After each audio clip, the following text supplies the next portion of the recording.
Hello friends, welcome to Gardening with Creekside and this week's weekly nursery tour. That was a lot of weeks right there. So what we're going to do today is just going to go through and we're going to show you some fantastic, we still have annuals that are left, that we have that buy one get one free sale. I want to give you an update on the easy scapes, and let's look at some fantastic perennials that would be great to get in the ground now. Even though we are at the end of July, August is knocking on the door. North Carolina, it's hot. I think it's hot everywhere. There are some great things that you can be planting right now. I have been planting and you just keep on. Now we're going like, big things. Maybe, maybe not. But we've got some wonderful things to show you. Easy scapes. Remember, this is the the brainchild of the folks at Walter's Gardens, and basically it is that for a lack of a better word, plant by numbers, right? Some folks have just talked about how they remember like years and years ago kind of this concept and how wonderful and helpful it is, because if you're looking to install a landscape and you just don't know where to begin, the easy scapes are wonderful. So there's like, I don't know, almost 15 recipes that will address certain things. We partnered with Walters and came up with 3. This is one to help resist deer. It is not deer proof. Nothing is deer proof, but it is deer resistant. And so we have 4 different plants in here that you can see. There's a dianthus, there's grass, there is a perennial hibiscus, and then the serendipity allium. I wanted to show you though how much they have grown since we got them in the landscape. I think we've only had them in the landscape maybe like 3 weeks, give or take. Has not been any more than that, and they are just really taking off. So here we have the Summerific Evening Rose. That is the one that we chose. You could choose a different color, but these plants are really growing. They are loving it here. When we planted, because this bed is not on irrigation, and in fact we were a little concerned maybe it was a little too wet, because when it rains or we get like watering the nursery, this bed stays pretty damp. Hibiscus, love it, because they can actually even be a bog plant. So the more you water it, the bigger they get. Evening Rose will be about 4 feet tall and 5 feet wide. So they will just kind of fill in this whole area and be gorgeous. Darker foliage, beautiful pink blooms on it. And then we have the Cheyenne Sky. These guys have taken off as well. Beautiful perennial grass, lovely green. You can see it's taken on its red hues and is doing great. We did a whole kind of cluster here in the middle. They are very happy and very excited about how those are doing. And then in front of those, we have the serendipity. And we have already passed the serendipity as far as it's blooming. I don't think it's going to bloom again this season. I could be wrong. I don't see any little buds down in there, but that's okay. And alliums are great and deer resistant, because an allium is just an onion. So these are basically ornamental onions that do beautiful purple, like ball shaped blooms on it. Gorgeous. We were just at Walters earlier this week and they had some serendipity. Now, I've never seen a serendipity here that tall. That serendipity was massive and gorgeous. But they're in Michigan, we're in North Carolina. So there is a difference, right? Depending on where you live, depends on how big it will get. And then in the front, we have the Paint the Town Fancy Dianthus. Right now, it's holding its own, doing some little blooms. Again, this is mostly gonna be like a spring bloomer. So, being that first year going in the ground, you kind of, depends on when you put it in the ground, will depend on, are you going to get blooms that time or not. And then this easy scape is for pollinators. We've got the Nephophia in the back, which is the red hot pokers. This one is an orange one. And then we've got the catmint, which is blooming. If you kind of deadhead it, it'll keep the blooms coming. And the honeybees and the bumblebees love this plant. And then for fall interest, we have the sedum. And everybody's doing great, just kind of hanging out and just doing their thing, rocking it on. And then when you come to the nursery, you have the easy scape planted, and then you can come over here and you can shop. So we've got the different plants that are right here beside of it, and that way if you want to get, you know, if your space allows for 3 Gnophofia but 5 catmint, you can get however many you want, whatever makes sense for your space. Now, talking about annuals, I know that a lot of times we think that annuals are going to get planted in the spring. It's a kind of a once and done, and then you just leave it alone. Certainly can do that, but I know for us here in North Carolina, we have such a long growing season that maybe what I plant in end of March or April, by the end of July into August, it's either looking a little sad, or it's outgrown its space, or somebody forgot to water it. You know, crazy temperatures, life happens, and sometimes you just need to replace some of your plants. Well, it works out great because we are still running those, all the annuals are buy one, get one free. So anything in a grande size container, right, this is a grande, is buy one, get one free. And even the caladiums are buy one, get one free. So if you buy a quart size caladium, then you get another quart size free. If you buy the bigger ones, then you get another bigger one free. So this is a fantastic time to refresh either the landscape, your baskets, your window boxes, containers. In fact, just yesterday, I have 2 of the unique stone urns right beside our garage, and I had some autumn ferns in there. I had planted them like in February because I needed a little something there in February, and they were okay, but they just weren't like color. So I grabbed some caladiums, popped them in there, and boom, instant gorgeous color. They're just going to be really happy and keep growing throughout the growing season. So they will continue to grow until we get nighttime temperatures in the 50s. So if you're in the South, you know that that's not going to happen anytime soon. So caladiums are fantastic, and then we still have tons of different colors, whether you want the pinks, you want the reds. I did Fast Flash because I do love Fast Flash so much. It's one of my absolute favorites because it's very versatile.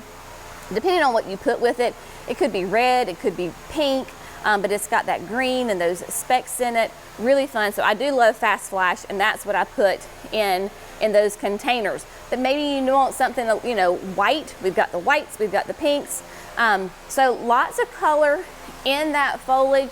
And then go ahead, and I'm already starting to think about fall because, you know, for us in the South, when it's September and it's still hotter than Hades outside, but we're pining for fall, right? We want those cooler temperatures, bring on the pumpkin spice and all the things.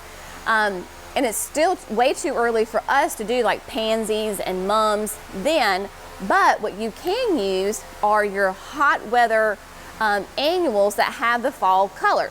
Now, I know that these coleus are like crazy tall, but as soon as you get them out of these containers and you give them a good haircut and you put them in the landscape or your containers, they are going to take off.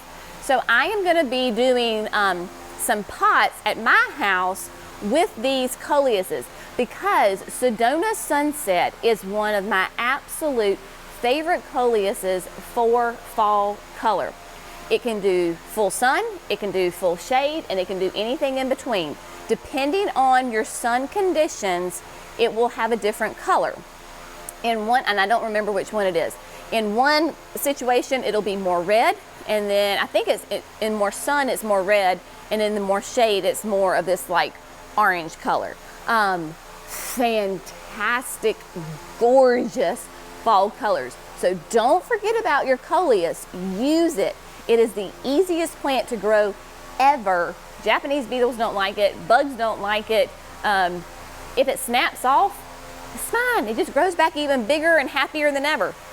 Now, talking about snapping off, here we have a fantastic example of do not be afraid to prune back your annuals because 9 times out of 10, or 9.999 times out of 10, they respond really, really well.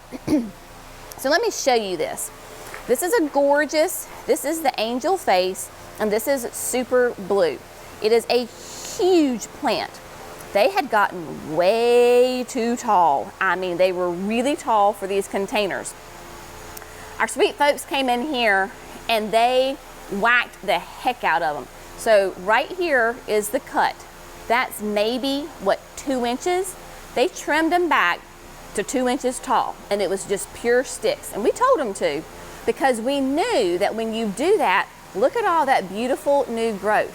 So now we can take this, and it has a huge root system. So you take this, get it out of the container, put it in the landscape, put it in that big container with some coleus, and it is going to be massive and gorgeous. Pollinators love it. So we have the super blue and we have the super white. So to give you an idea of what the blooms look like, here is one. Again, it was pruned all the way down to here. So that's where it was pruned, I don't know, what, 3 weeks ago, maybe? So it was here, and then you've got these beautiful shoots, and that's what your bloom looks like. So these are wonderful. If you need that little freshening up in your landscape or containers, these are great options. And all of these gallons are $5. It's a better deal for us to make them $5 than buy one, get one free. So we made them all $5.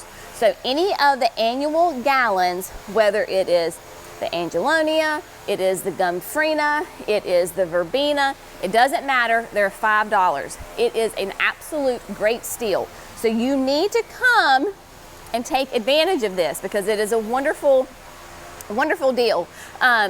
Just to show you, we did have some of the kids, and I say the kids, our workers, right? Freshen up some containers that are here in the greenhouse. Look at this. We had lemon coral sedum that's been here since February. I mean, it's been here a long time in this container. There was something else in here and it was just sad. So I said, take it out, leave the lemon coral, put caladiums in there. And look, y'all, and again, this was like 2 to 3 weeks ago, and look at this absolute gorgeous color. It is stunning. That is Radiance. So you've got Radiance here, and then we're gonna spin around.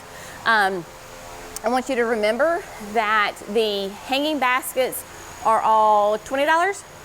Yes, $20. So these are the 17-inch cocoa lined baskets.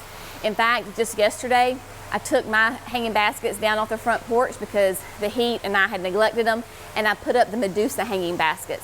So I've got this beautiful pop of green on my front porch. This is the power of foliage. 0 flowers, right? Purple fountain grass, caladiums. Again, the purple fountain grass was part of another container. I said rip everything out, throw some caladiums in there. Look at that leaf. It is huge. Folks, if you are not having caladiums in your garden, you need to change that today. They are the easiest, most prolific to grow, gorgeous. I mean, like, look at that. That is gorgeous, people. So exciting. So we've got lots of options. Your garden can still absolutely be stunning. And look at these beautiful ones. This is Candy Crush, right? Yeah, so Candy Crush perennial hibiscus. Look at that shot right here, Jer. Can you get it? It is a beautiful pink bloom with a very dark center. Just fantastic. Gorgeous colors. So incredibly pretty. And then we still have mangaves. So the mangaves, remember, are this wonderful, for a lack of a better word, like a succulent type sedum type looking plant. So much fun though. I have had the most fun putting them in mixed containers, all sorts of fun things, and they are very happy, very, very well growing. This is the snow leopard. I do love snow leopard. It is one of the more vigorous, faster growers. We started these as just little, tiny little plants earlier in the season, and it is just taking off. We have already got multiple, what we call pups. So a pup is a baby, so they come off the side. And the mangaves are great because they can take a lot more water than what you think an agave or what an agave can actually take. And so the more water you give them, the faster they grow. They're sitting here right underneath the sprinkler, and they are just loving life and doing great. So depending on which one you get will depend, of course, on the mature size, but these are just really fun, great plants. You can see lots of different colors. That one is Moon Glow, very dark, chocolatey splotches on it, just gorgeous. So you can do that. You can do, there's blue ones, there's white ones, all sorts of fun things that we have for you. Now, let's come over here. We were filming and all of a sudden I heard things falling.